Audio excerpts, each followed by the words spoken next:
Haleluya. Haleluya. Intambwe y'umukristo uri hasi y'abandi bose. Ndasubiramo iki kintu. No kuvuga ngo ushaka kumanirwa. Intambwe y'umukristo uri hasi y'abandi bose. N'umuntu utarasobanukirwa icyo Kristo yakoze ku buzima bwe.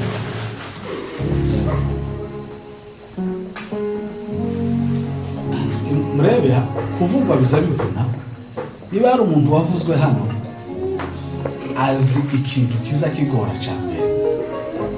Nigeze kuvugana n'umuntu tuvugana ibintu tumaze kuvuga kuri telefone jewe ngiraga ngo twarangije ntereka telefone hasi ari kumwe n'undi muntu akomeza ikiganiro twaganiriye ariko asa nk'umuntu ukijanye mu buzima bwiwe maze ndavunika.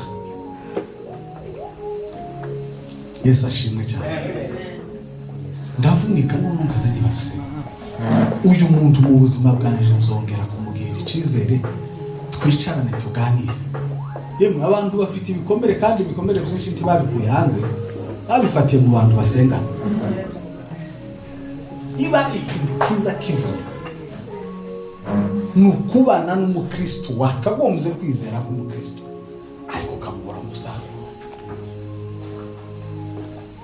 Niba hari umuntu wo kwica wa mbere ubaho akica umutima wawe ugashira n'umuntu wahaye agaciro yamara ukamusanga asa n'ukutigeze umuntu. Bamwe naririmbye indirimbo niyihe muri iryo joro nararyamye nababaye hahandi uzuryama nararyamye ntanavugishije n'umugore ngo ndyame nijoro mbona abantu bose navuze baje kuri screen. Umuntu akaza narisite n'ibyo namuvuze ariko nareba ku bandi nkabona icyo kintu cyanditse ngo cyarababaye. Haleluya. Hazaho ikindi haza ngo cyarababaye hazaho ikindi cyarababaye kandi n'uwo navuze ibintu numva ndimubona kujya tuba tubona amafoto kuri umuntu wo kuri YouTube twatuntu baza bagenda badambuka dutoya gutya wamara ugashiraho commentaire uwo muntu mutanaziranye mbona bose baraje gutya ariko nkabona hashiye uto Imana irambwira ngo se ni kubera ko udashobora kuba yuri hano hababesha numva ngo umuntu mu buzima bwanje sinzi ko twari kuzongera kuvuga. Haleluya. Amaraso ya Kristo nta kindi kintu yadukoreye. Nta kindi kintu amaraso ya Kristo azakora ku buzima bwacu.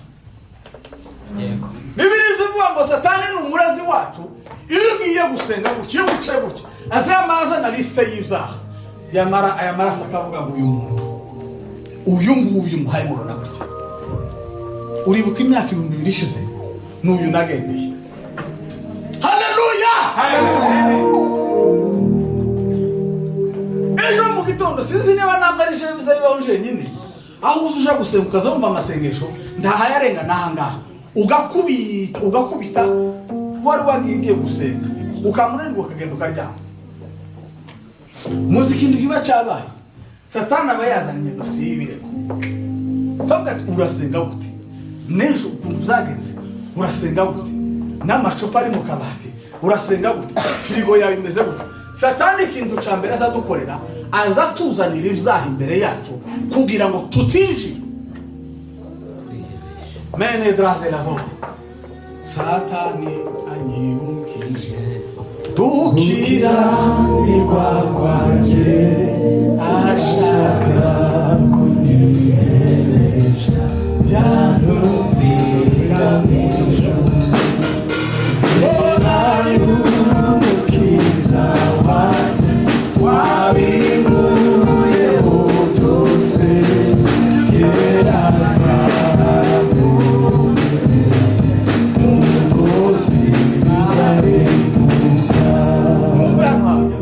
kera yarampongereye nuko jewe sinzagira gute sinzarimbuka.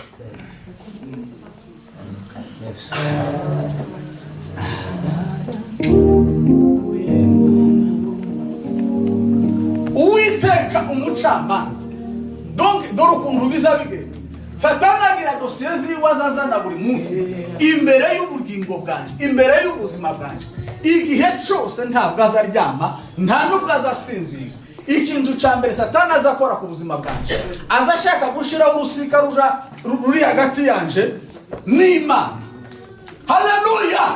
Ariko ikintu Kristo yakoze imedri formare. Biravuga ngo urwandiko jewe rwandegaga letre yari afite yahoraga indega buri munsi.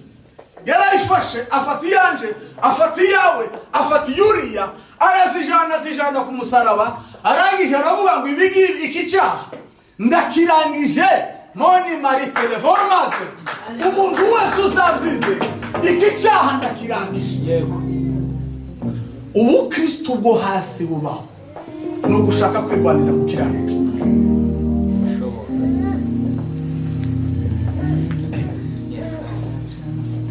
Haleluya. Haleluya. Abarombe 18 haravuga ngo nuko rero abari muri Kristo Yesu twebwe ndaceka tuzacirwaho. Nta muntu ushobora kumprova ko ntari umwana wagatangaza ndibibaho kandi sindi umwitirano. Jewe nagatanga papa wanje nta muntu numwe ukeneye kuzonyigisha ko ari papa. Ico ni kimwe. Icya kabiri nta n'umuntu ukeneye kuzombwira ko atari papa. Icya gatatu nta rubanza nteze kuzojamo rwo kuburana ngo uyu ni papa. Muzi impamvu jewe na papa turaziranye, harimo isano ry'amaraso, ntabwo ndi umwitirano kwa papa. Abari muri Kristo Yesu, jewe na Kristo ntabwo twahujwe n'imirimo, ntabwo twahujwe nuko nkora neza. Uyu mugabo yaranyishingiye, arangije atanga amaraso yiwe, amaraso yatanze nta kindi kintu yavugaga. Haleluya! Amaraso ya Kristo yasobanura imbabazi. Mani madriza la porfarala. Mekise mendriza la porfari. Amaraso ya Kristo nta bundi busobanura yari afite. Ubusobanuro bwayo bwarasobanuraga ngo uyu muntu yarababariwe. Twebwe abari muri Kristo Yesu ntateka tuzocirwaho. Haleluya. Haleluya. Nishaka guprova ngo bamwe harabanzuza abana bazagenda nk'abatwaye amagi. Ni ukuri kose. Niba ushaka kunesha ibyaha mu buzima bwawe ntabwo ukeneye gukora neza, ukeneye gutumbira umusaraba. Ndasubiramo iki kintu. Niba ushaka gukora neza, niba ushaka kubaho mu buzima butsinda ibyaha, ntukeneye kureka gukora ibyaha, ukeneye kureba ku musaraba. Kuko iyo urebye ku musaraba ibyarinda mu byawe byose. Mini ala madresa rikorva jimisa wini barba. Libane zarafa. Twebwe bari muri Kristo Yesu ntateka tuzacibwaho. Muzi impamvu?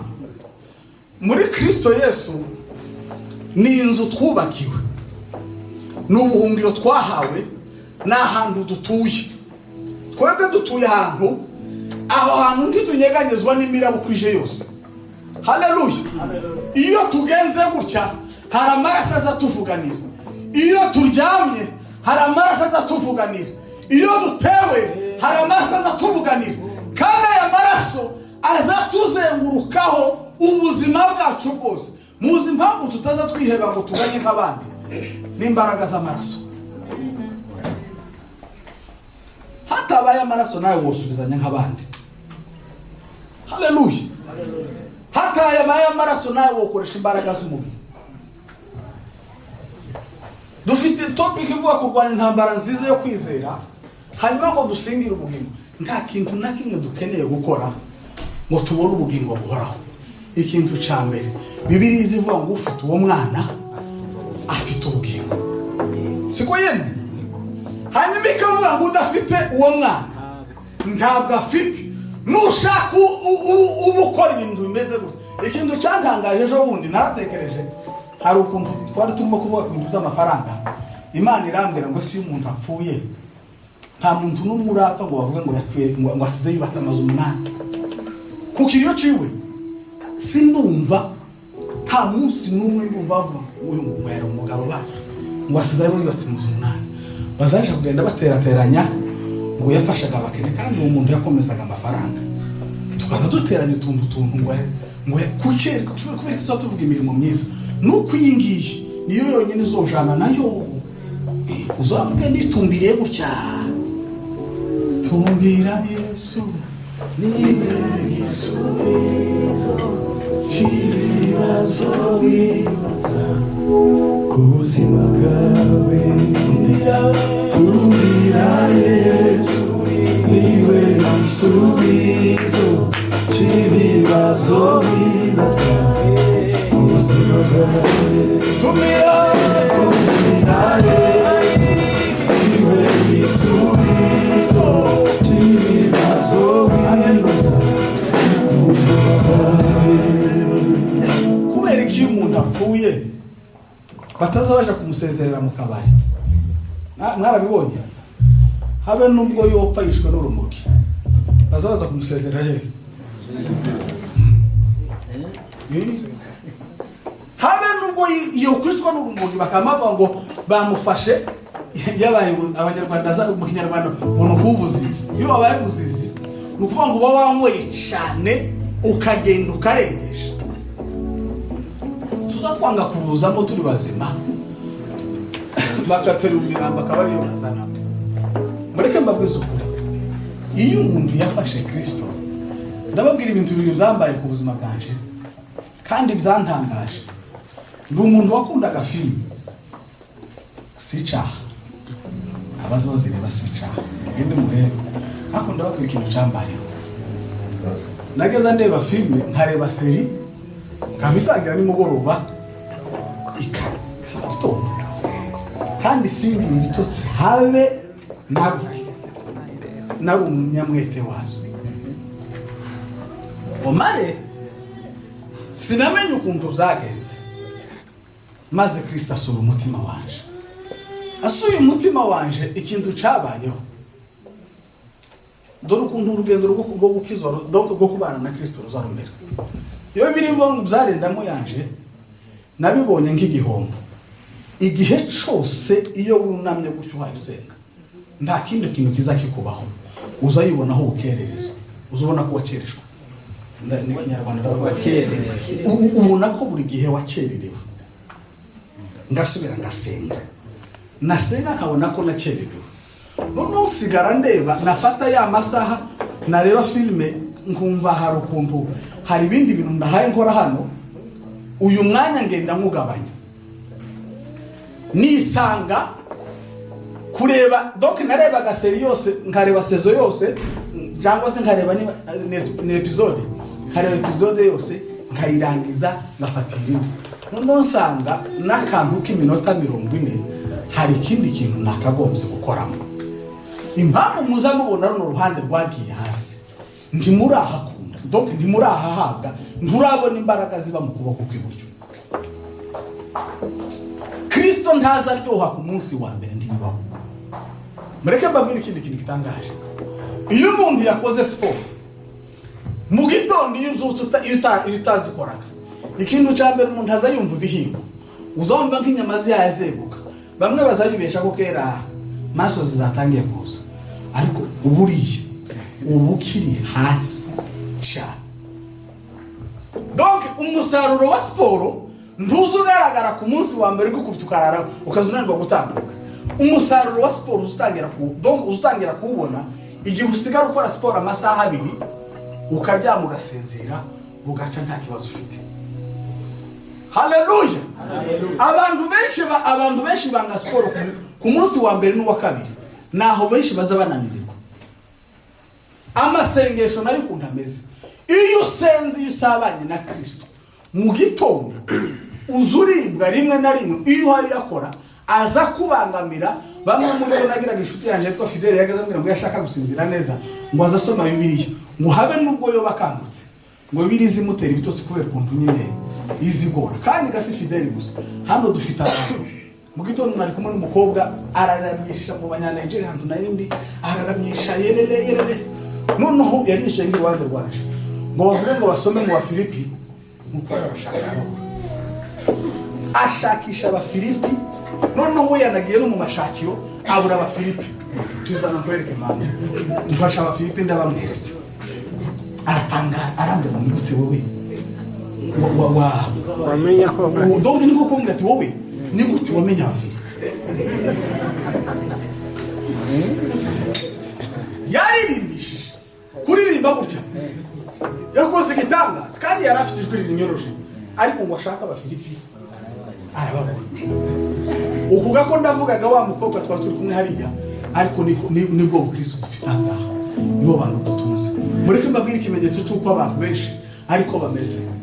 Kubwiriza ivuga butumwa ntabwo ari impaka. Yesu Kristo agiye kugenda yaratubwiye ngo nuko mugende. Siko yavuze mwembi mwese suko namwe Bibiliya zazabwira abantu bataza Abafilipi nabata nuko Bibiliya izivuga. Ariko dore igitangaza umuntu azamara imyaka 20 mu rusengero, bamwe banakuye mu rusengero akaba adashobora guhagarara ngaho iminota 5 ngo avuge iby'ibyiringiro bye.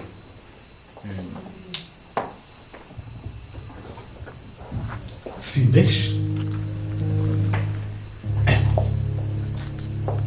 muzi mpamvu ntabwo urahura na Kristo mwiza wundi ushongoye. Donc nguhure nawe muhurira ahantu uzuryama bire de mosfarba. Iyo utaragera ahantu uryama umwuka akakuzuza akakubwira ngo ngwino tuvugane. Iyo utaragera ahantu usenga ngo usenge isaha imwe, amasaha 2, amasaha 3 wumve uracyafite inyota yo gukomeza gusenga, haracyari ikibazo muri wowe. Kandi ikibazo si umwuka we, ikibazo ni wowe ntushaka gukora siporo none ngo ubone resulta. Haleluya, amen. Ntabwo kubwiriza ari inshingano ya pastor. Ikibazo dufite mu itorero kandi kigoye itorero ryacu nuko abantu bazanye ubufarisayo mu rusengero. Imbaraga z'abafarisayo zuzuye hano. Ibi bintu zatumye abantu bataza bakora. Ni gute umuntu amara imyaka 20 mu rusengero, 15 mu rusengero atashobora no gufata iminota 3 ngo yisomere Bibiliya. Ikindi kigaragazo dufite ikigaragazo cy'abantu bashaka kugira ngo bazojanwa mu ijuru na donc nuko n'imirimo bakoze.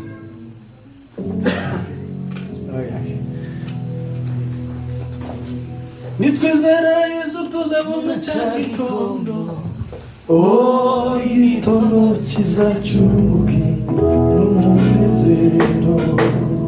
Tuzamubona maze tubeho turirimba. Oh, indirimbo zizayamose umwana w'intama. Hosana, Hosana, Hosana, Hosana. Shibuje muri Jessica umwana w'intama. Hosana, Hosana, Hosana, Hosana. Shibuje muri Jessica umwana w'intama.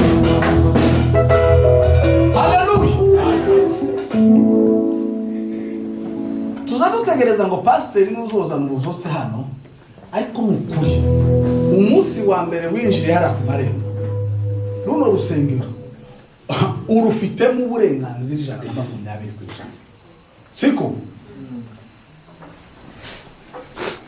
kandi n'ikindi tuzadushaka kurwanira hano uko hari udututi yara kuri bano twiza cyane tudafite intambara niyo hara kuri bano.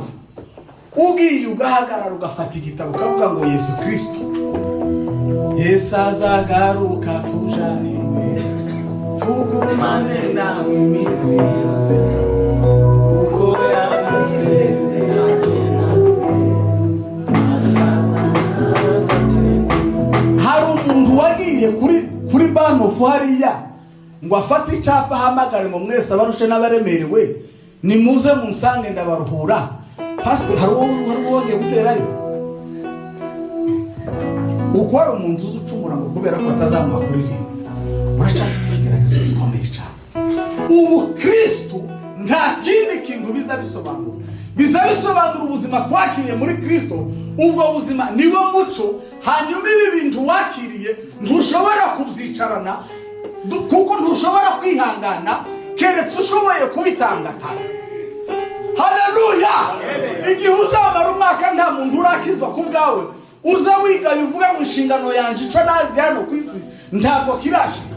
Mu bintu Imana ishobora gukora, ntishobora gukora ikosa ryo kurema umuntu nkawe.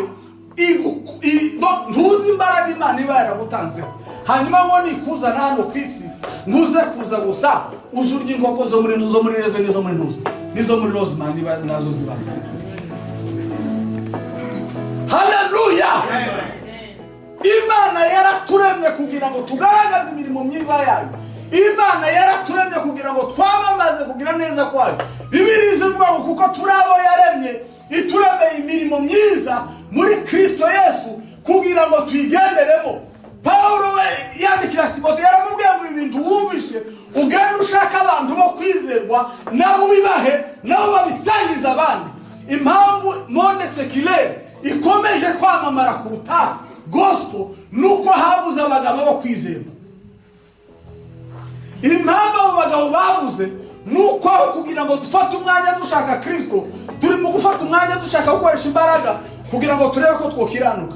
Shuti yanjye ntabwo bizigera bikubaho.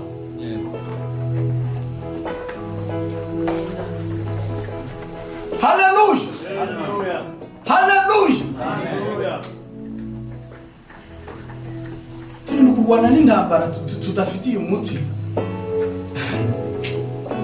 Intambara tudafitiye igisubizo naho ngaho twicaye. Iyo umuntu ari muri Kristo Yesu aha hantu uzuhagirira ubuzima bukomeye cyane. Ariko ndagira ngo mbabwire ibanga rikomeye cyane. Si ubu Kristo umuntu azagaragariza aha ngaha. Uri mu Kristo ko kuwa mbere no kuwa kabiri uburagoye. Butandukanye n'ubukristo bwo ku cyumweru. Ku cyumweru hano twese twambaye neza turasa neza, ariko ku cyumweru umuntu ari muri kampani, kuwa mbere umuntu ari muri kampani no kuwa kabiri cyangwa se kuwa gatatu umuntu ari mu bana. Nico kintu cyakagombye kugaragaza ubukristo. Yesu ashimwe cyane. Haleluya. Haleluya. Ubukristo ntabwo ari ibyitirano n'ubuzima utazatunga, kandi ubwo buzima dutunze ukaba ufite ibyiringiro kuko bizogenda kose. Kristo ari mu mutima wawe. Nukuri mu bantu bazabagira ubwo uko bazoja mu ijuru. Simbamo. Ibi mbibabwira. Nzanibaza ko nihagenda abantu babiri. Njewe ngira ngo n'umuhungu wanje kuko aracana muto w'imyaka. Tuzishe. Ariko nihagenda n'umwe nzanumva ko ari jewe. Muzi impamvu nta munsi nzashidikanya ko Kristo ari umuzeyi wacu. Je na Yesu turumwe. Ntabwo ashobora kuza ngo arenge ko aje gufata tseri ndi hano. Natwara umwe ni jewe. Natwara babiri gutseri nabazojamo. Natwara bane hazogenda abandi. Intambara turwana nazo tugerageza kugira ngo turebe ko twokiranuka. Aho yaje. Iyi ni ya mirimo ahubwo tuba dushaka abantu bamwe izo duherekeza. Kandi abenshi bafite bikeya bacu. Haleluya. Haleluya. Ejo bundi umugabo yavuze ijambo rirantangaza. Aravuga ngo ni gutuza by'umushahara wose. Kandi uzi ko mu Rwanda cyangwa se muri Kongo cyangwa se Burundi hari umuntu wakenera na 20. Arangije avuga ijambo rikomeye. Aravuga ngo utekereza ko kugera hano kwawe ngo nubwo wari ufite amashuri menshi. Oya, ndashima Imana ko twabonye bene data b'Abarundi baje gushaka ubuzima. Ariko bamwe muri mwebwe, pastor yavuze ijambo rirantangaza n'ubundi sindabikura neza. Yaravuze ngo twahawe manu ya kabiri. Kandi ikintu kinini Imana izikora ku buzima bw'abantu benshi izituma bibagirwa Imana. Ariko nshuti zaje, ibi bintu twahawe hano, ubuzima dufite hano, nta kindi kintu bwabereye no kugira ngo twimbaze izina ry'Imana. Yesu ashimwe cyane. Haleluya. Ubuzima dufite hano ubundi niba butari bwo kumenyekanisha Kristo no subira i Kigali. Jewe nzanumva ntabwo naje kuko abandi bantu baje. Twaje mu ndege zitandukanye nicaye no ku ntebe yanje, ariko nzanumva ntaraje kuko abandi bantu baje. Nzanumva jewe naricaye mu wanje inama mu ijuru igaterana ikavuga ngo mu Budage hakeneye mu ambasaderi, reka twohereze jewe. Haleluya. Meni salvar for belaga. Nimara nicare igihugu kitegereje ko ngiha report. Buri mugoroba wose ngomba gutanga raporo. Nzatanga wowe utangiye wa. Cyangwa wewe ntiwaje nk'umuntu wa mu ambasaderi. Mubiki ikintu cyo cyane cyo kusobanura. Daniel akomera ntabwo yaje ari umuntu usa, ntabwo yaje ari ministre, yaje ari umucakara. Yosefu akomera iwe ngiye naje gusa nk'umucakara, iwe yaje amufasha kukandoyi bamugurishije, yaje ari umugura. Ariko kubera ko atari yaratumwe ni kuzimu, yari yaraje ari umu ambasaderi w'ijuru, ahantu hose yageraga yahindukaga umucyo. Haleluya. Amen. Ntabwo nzigera nicuza n'umunsi iminsi yanjye namaze mu Budage. Kubera iki? Nza numva iminsi yanjye narayikoresheje neza. Haleluya. Iminsi maze mu Budage nta deni mfite ry'Ubudage. Ahubwo nza numva ari ukurushaho gukora. Kandi ndakora. Amajoro n'amanywa nza numva ko hari umuntu ukeneye kurokoka kuganje. Hari umuntu utegereje ngo njewe ubushize narabibabwiye. Najanye na Fidel kuri banofu amafata igipapuro gutya atangira kubabwira ngo ningo mwese abarusha n'abaremerewe. Namavuga ngo uhereye umunsi Fidel ntabwo azosubira kungusha. Ni shari binagize se? Ni cyiza. Leta y'Ubudage ntiguhaye guha amafaranga kugira gusa ngo unezeze umubiri wawe. Leta y'Ubudage iri kuguha ubuzima kugira ngo nawe wasubize ubundi buzima. Haleluya. Bizi ngo umwana w'intama ngo yerekaniwe niki ngo nukugira ngo amare kw'imirimo ya Satani ngo kandi ahesha uwizera wese gukizwa. Ngiyi message yakagombye kuba yaratuzanye hano mu Budage. Mwebwe bashitsi rata abasangwaga bamaze kurya, umuhungu umwe witwa Alpha yarambwiye ngo muje hano ngo nguzirinde ngo jizi Burayi. Namwe karata mbabwire umuzirinde jingo mwibagiro. Zirahari nyinshi cyane uko hayibona suku isusu yanje naje nsa ndwazande bakabona ngo nabaye inzobe. Donc hano hantu hazahahindura umubiri cyazahindura umutima. Yesu ashimwe cyane. Uburaya buzabuhindura umubiri ntibuzabuhindura umutima. Umutima uzuhindurwa naha. Timurebe ikintu gitangaje. Ukudufasha icyemezo nka Eli tugapfuka. Nukuri uburaya twobuhindura. Ubuzutse bwabaye muri Amerika umuhanda witwa Azusa kibwazanywe n'abantu benshi. Mureke babwire ibintu byabaye muri uwo muhanda. Azusa habaye ubuzutse ngira ngo ni muri 58 ngo kugeza ku rwego abantu bageze batambuka muri uwo muhanda. Umuntu wese watambukaga n'uwizitira yageze akindwara yari yose. Haleluya. Amen. Dushobora kurema ikidendezi hano umuntu wese ukandagiye muri ibi. Habe nubwo yo bameze uko mpaye mvuga n'ururimi nkaho mpaye mvuga ikirusiya ku bantu bamwe muri bari hano. Ariko n'ukuri aya ni amagambo mukeneye kumva. Ntabwo waje mu Budage kugira ngo ubone ubuzima busanzwe bw'ibintu. Twaje kugira ngo twamamaze Kristo. Niba uri umukristo, niba wibara nk'ubukristo, ntabwo ubukristo ari ikintu umuntu azashira mu ibanga, ni ikintu umuntu azashira ahagaragara. Haleluya. Haleluya. Intambara yo kwizera nta kindi ubugingo twarabuhawe muri Kristo. Iyo umuntu amaze kuvuka ari cyane Mugisha, nta kindi kintu kiba gisigaye. Ni urugendo rwo kugira ngo twamamaze ibintu mwiza muri Kristo Yesu. Haleluya. Amen. Kwamamaza Kristo ntabwo ari inshingano ya pasiteri cyangwa se yitse cyangwa abaririmbyi. Ni inshingano yawe.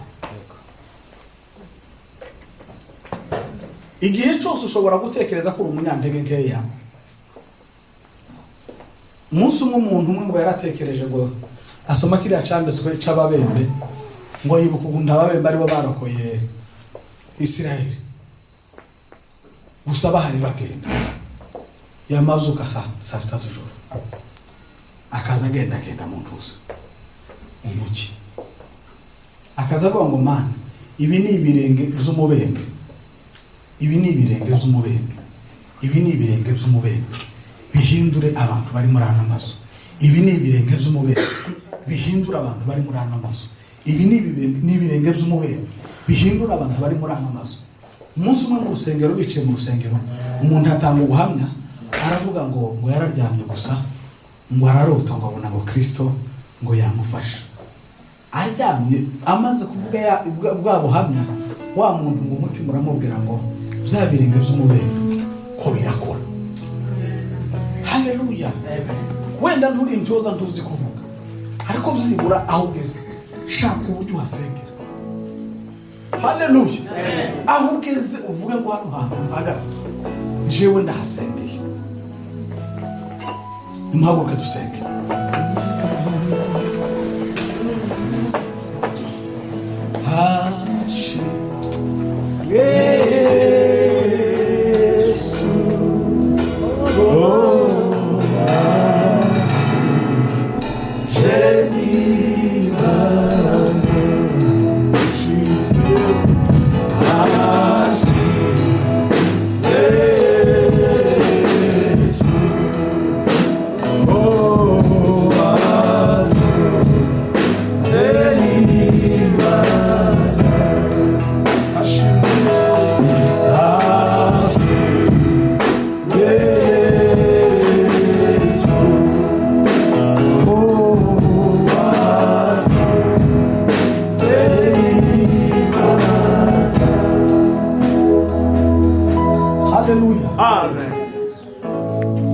Ushobora kuburwana uri kurwana n'imbaraga zo kureka ibintu bimwe na bimwe byakunaniye. Ntabwo uzabishobora kugeza igihe uzatumbira Kristo. Yesu ashimwe. Amen. Ntabwo uzigera ushobora ibintu wayo urwana nabyo kuko si inyama n'amaraso bibirwana. Ni urugamba rw'umwuka. Ico ni kimwe. Icya kabiri, ushobora kuza wicara ugatekereza ngo nzohera he mvuga. Ntabwo kuvuga ari ukwawe, Kristo niwe uvugira muri twebwe. Haleluya.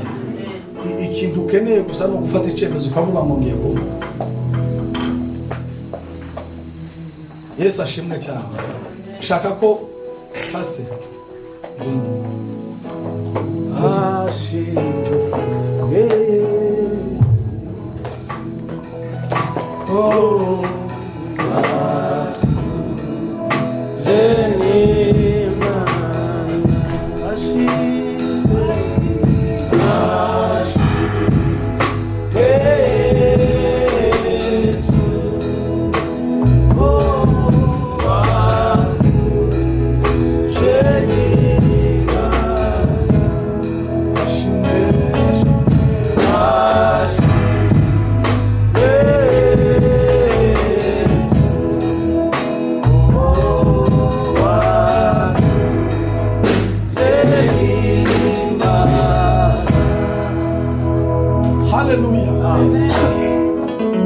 ntambukije bano bagabo hano muramfasha murambuye ibiganza kuri bano bantu.